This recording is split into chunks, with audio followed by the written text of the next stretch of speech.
하만의 악한 음모로 인해서 이 페르시아라는 제국 내에 이제 모든 유대인들이 전멸당할 수밖에 없는 큰 위기에 놓이게 됩니다. 그리고 이 페르시아 전역의 유대인들을 죽이고 그들의 재산을 빼앗으라는 이 왕의 조서가 가장 먼저 붙은 곳은요, 바로 수도였던 수산성의 대궐 안팎으로 가장 먼저 이 왕의 조서가 붙었습니다. 그리고 이 대궐의 문지기였던 모르드게가 당연히 그 일을 제일 먼저 안 사람 중에 한 사람이었을 것입니다. 이 모르드게는 하만에게 절하지 않기로 했을 때 자신에게 가해지는 불이익이나 죽음까지는 아마 각오했을 것이라고 생각을 합니다. 그러나 이 일이 이렇게까지 번져서 확대되어서 자신의 민족이 멸망의 위기에 처할 줄은 아마 모르드게도 몰랐던 것 같습니다. 그래서 이 모르드게는 동족에게 너무나도 미안한 마음에 크게 슬퍼하고 괴로워하는 모습을 우리는 오늘 본문에서 볼 수 있습니다. 오늘 본문 1절 말씀을 보시면 첫째로 모르드게는 자기의 옷을 찢으면서 기도했습니다. 유대인들은 극한 슬픔을 당했을 때, 극도로 슬픔을 당했을 때 자신의 옷을 잡고 양손으로 잡아당겨 찢어버리는 관습이 있었다고 합니다. 이처럼 모르드게는 자신의 민족을 위하여 애통하면서 기도했다라는 것을 우리는 알 수 있습니다. 두 번째, 모르드게는요, 굵은 베옷을 입었습니다. 이 굵은 베옷은 죽은 사람을 위해 입거나 국가 혹은 개인이 큰 재앙을 당했을 때, 그리고 특별히 자신의 죄를 참회할 때 입었던 옷입니다. 모르드게는 참회하는 심정으로 기도했다라는 것을 우리는 알 수 있습니다. 세 번째, 모르드게는 재를 뒤집어 썼습니다. 불에 타고 남은 찌꺼기인 재는 아무짝에도 쓸모가 없는 무가치함을 의미합니다. 따라서 이 재를 머리 위에 뿌리는 행위는요, 자신이 무가치하고 버림받은 존재가 되었음을 상징적으로 나타냅니다. 이 모르드게는 하나님 앞에서 자신이 아무것도 할 수 없는 존재임을 고백했다라는 것입니다. 모르드게가 이렇게 하나님 앞에 엎드려서 민족을 위해 필사적으로 기도하는 동안에 이 유대인의 몰살 명령을 담은 왕의 조서가 이제 페르시아 제국 곳곳으로 전달되고 있었습니다. 그리고 전국에 있었던 이 유대인들, 디아스포라, 흩어졌던 이 유대인들은 이 왕의 조서를 통해서 자신들에게 곧 닥쳐올 끔찍한 운명, 이 인구 말살 정책에 대해서 알게 되었습니다. 왕의 조서를 통해서. 그리고 그들은 즉시 그 사실을 알게 된 즉시 모르드게와 똑같이 애통해하며 금식하며 울며 부르짖고 굵은 베옷을 입고 재를 뒤집어 썼다라는 것을 우리는 오늘 본문을 통해서 알 수 있습니다. 여러분, 오늘 우리의 공동체에도, 이 큰나무교회 공동체에도 뿐만 아니라 우리 민족, 이 대한민국의 교회 공동체에도 이러한 합심의 기도가 필요한 줄 믿습니다.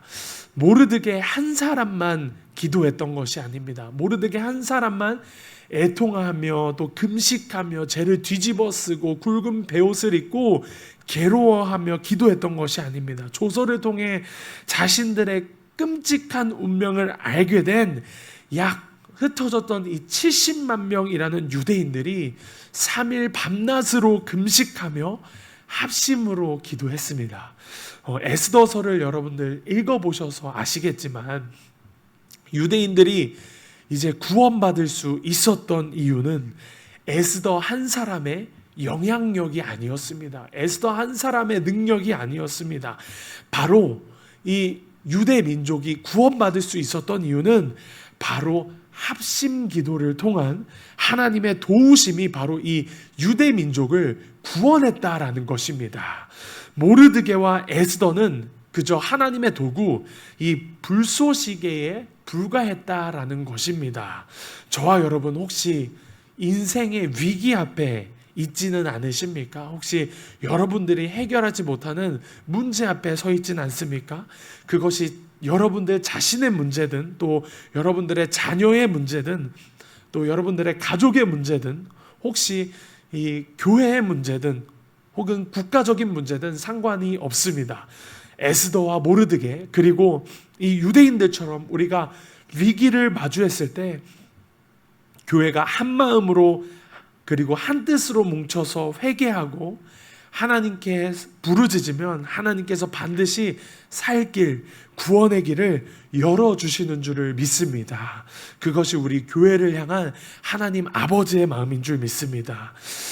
하지만 그 길이 우리가 생각하는 길, 또 우리가 원하는 방법, 또 우리가 상상했던 승리는 아닐지도 모릅니다. 그러나 우리는 이 말씀을 붙잡고 기도해야 합니다. 로마서 8장 28절 말씀 잘 아시죠?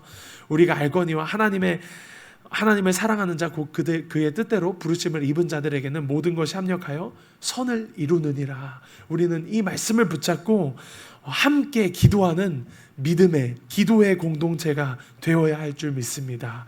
이것이 믿음의 공동체, 이 땅에 있는 교회 공동체를 향한 하나님 아버지의 마음입니다. 바로 합심해서 기도하는 것. 여러분, 사단은 하만처럼 오늘도 질병, 경제적인 문제, 또 가정의 위기, 또 나의 자녀의 문제, 또 교회의 문제를 들추면서 온갖 종류의 이러한 어려움, 불화살로 우리를 공격합니다. 이 공격을 받으면 우리는 영적 침체의 길로 들어서게 됩니다. 그리고 이 불화살을 막지 못하면 모든 것이 불이 타서 잿더미가 되고 말게 됩니다. 그리고 무너집니다. 잿더미가 되어 무너집니다. 그렇다면 우리는 어떻게 이 불화살을 막을 수 있을까요? 사도 바울은 이 에베소서 6장에서 믿음의 방패로 악한 자의 모든 불화살을 소멸하라고 말하고 있습니다. 여러분, 우리에게 가장 강력한 무기가 있습니다. 그것은 바로 하나님 앞에 무릎을 꿇고 믿음의 방패를 드는 것인 줄 믿습니다. 나 한 사람만 들면 틈이 참 많습니다. 다른 곳은 막을 수 없습니다. 내가 나 혼자서만 앞을 막으면 내 뒤하고 옆은 막을 수가 없습니다. 나 한 사람만 이 믿음의 방패를 들다가 혼자서 막다가 그러다가 틈새로 이 불화살이 떨어지기라도 하면 나 혼자만 믿음의 이 방패를 가졌다고 해도 내가 사랑하는 사람, 또 나의 가족, 나의 이 믿음의 공동체가 이 식구들에게 불이 자칫 잘못하면 번질 수 있습니다. 그러므로 우리는 함께 나 혼자만이 아닌 함께 믿음의 방패를 들고 나의 가족, 그리고 나의 공동체, 나의 교회를 이 기도로서 지켜야 할 줄 믿습니다. 그것이 하나님이 우리 교회를 향하여 품는 마음인 줄 믿습니다. 여러분, 상상해 보시길 바랍니다. 우리 가정과 우리 교회 곳곳에 기도의 눈물이 뿌려져서 그래서 사단이 저질러 놓은 이 모든 불이 꺼지고 또 믿음의 방패를 들어 올려서 사단의 모든 불화살이 소멸되는 것을 여러분들 영적으로 상상해 보시기를 바랍니다. 그래서 사단이 왔다가 불질러 왔다가 불화살을 시위를 당기다가 이 교회는 믿음의 방패로 둘러싸여서 내가 어떻게 해볼 수가 없네, 이 교회는 너무 믿음의 반석 위에 단단히 서 있네 라고 하면서 한 길로 왔다가 7갈래로 떠나가는 것을 여러분들 한번 상상해 보시기를 바랍니다. 그때 우리 주님께서 이 믿음의 방패를 든 공동체 가운데 승리를 허락하여 주시는 줄 믿습니다. 여러분, 말씀을 마무리하고 싶습니다. 여러분, 이 영적 전쟁에서 내 자신, 그리고 나의 가정, 그리고 우리 교회 공동체, 그리고 우리나라와 민족이 승리하는 비결은 오직 기도인 줄 믿습니다. 에베소서 6장 18절 말씀처럼 모든 기도와 간구를 하되 항상 성경 안에서 기도하고 이를 위하여 깨어 구하기를 항상 힘쓰며 여러 성도를 위하여 구하라라고 말했던 사도 바울의 고백처럼 기도만이 우리를 공격하는 악한 영을 이길 수 있는 유일한 승리의 비결임을 여러분들이 아시고 오늘도 기도로 승리하는 저와 여러분 되시기를 간절히 축복합니다. 그래서 기도로 승리하여 하나님 아버지의 마음을 알고 하나님 아버지의 마음을 시원케 해드리는, 그래서 하나님을 영화롭게 하는 저와 여러분 되시기를 간절히 축복합니다.